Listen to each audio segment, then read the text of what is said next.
이제 정말 탈북민들은 북한을 떠나서 중국에 도착한 그 순간에 그들은 인간이 아닙니다.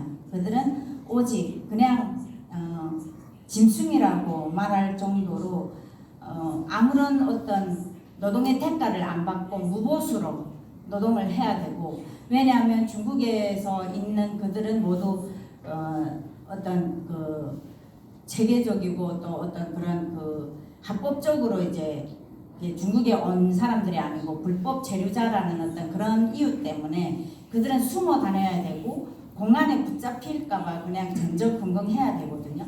저도 공안에 눈을 피해가지고 장독 뒤에도 숨어보고 감자를 이제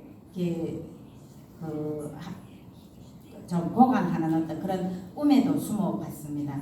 그런데 숨어가면서 그렇게 자기 목숨을 부지해야 되기 때문에, 그래서 많은 탈북민들은 여성들은 거기서 이제 택하는 것이 이제 결혼이라는 것을 택하고, 근데 그 결혼도 내가 결혼하고 싶어서 결혼하는 것이 아니라 그냥 인신매매에 걸려서 팔려가듯이, 지금 세상에 어디 사람이 팔려가는 것이 있습니까? 그런데 그들은 그냥 인신매매에 걸려서 팔려간다든가 아니면 나의 목숨을 부지하기 위해서 정말 원하지 않는 어떤 그런 결혼을 해야 된다든가 이런 것들을 선택하지 않으면 안 됩니다.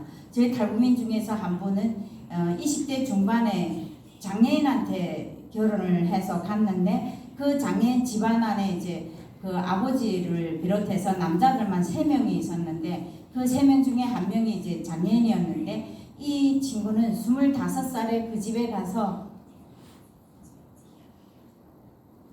그 집 밭을 이 친구가 다 해야 됐고, 밤에는 그 3 남자의 놀이개로 거기에서 자기 청춘을 바치지 않으면 안 되는, 그리고 거기에서 도망을 치려고 했는데 도망을 쳤다가 중국에는 한족들의 친척들이 다 한 동네에 산다고 합니다.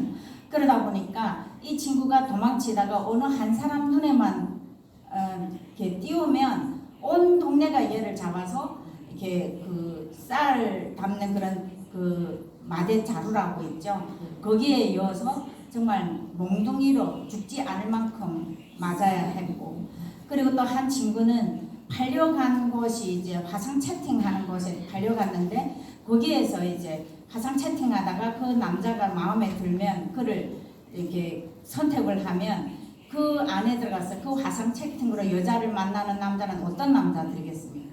담배불로 찢고 온몸이 그냥 담배불에 찢혀 있고 거기에서 간신히 살아남아서 대한민국에 입국한 그는 매독이라는 그런 성병에 걸리지 않으면 안 되는, 이런 탈북민들은 그 중국이라는 사회에서 정말 인간 이하의 그런 삶을 살지 않으면 안 되는 그런 처지에 놓여 있습니다.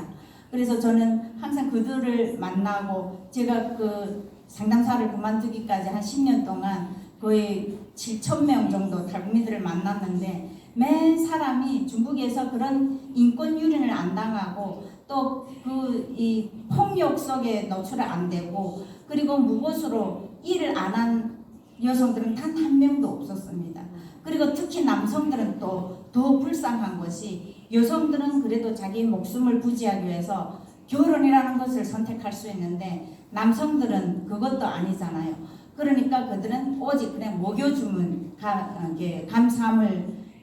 감사합니다 하고 거기에서 숨어서 지내야 되고, 제가 살았던 동네에도 이제 탈북민 남성들이 5명이 와서 일을 했거든요. 어느 날 갑자기 밤에 공안들이 들이닥쳐서 그들을 잡아갔습니다.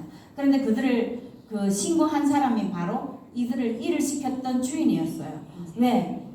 이들을 잡아가게 함으로써 그들에게 줘야 되는 어떤 그런 다른 사람들한테는 얼마 많은 돈을 줬지만 정말 10분의 1도 안 되는 그 돈을 주기 싫어서 아예 공안에 신고해서 그들을 다 잡아가게 하는 이런 것들이 지금도 일어나고 있는, 지금도 중국의 농촌에서 탈북민 여성들이, 어느 여성은 정말 진짜로 손가발에 쇠사슬을 묶고 살더래요.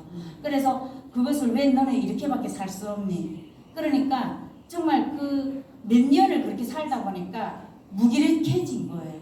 이제는 그렇게밖에 나는 그렇게 살아서 안전하게 이 집에서 먹고 사는 것만 해도 감사하다.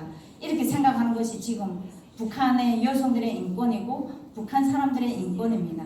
그들은 중국에서는 그냥 내가 사람이기를 그냥 인간이기를 포기해야 살아갈 수가 있습니다. 그렇지 않아도 인간이기를 포기했음에도 불구하고 그렇게 성병에 시달리고 정말 맞아야 되고 맞는 것이 당연한 것으로 이제는 인식될 정도로 완전 거기에 그냥 무기력해진 삶을 살아가고 있는 것이 지금 현실입니다. 그래서 저는 또 이렇게 제가 북한에 관심을 모두 가지고 이렇게 많은 분들이 모인다고 해서 솔직히 좀 놀랐습니다.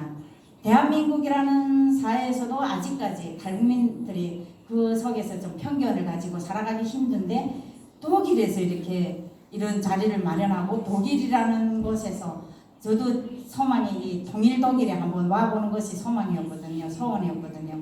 근데 이번에 정말 너무 이런 좋은 기회를 주셔서 감사하고 여러분들이 또 이 독일에서라도 목소리를 높여서 북한에서 오는 우리 탈북민들의 인권을 목소리를 높이고 또 그 인권을 지켜주실 것을 간절히 부탁드리겠습니다.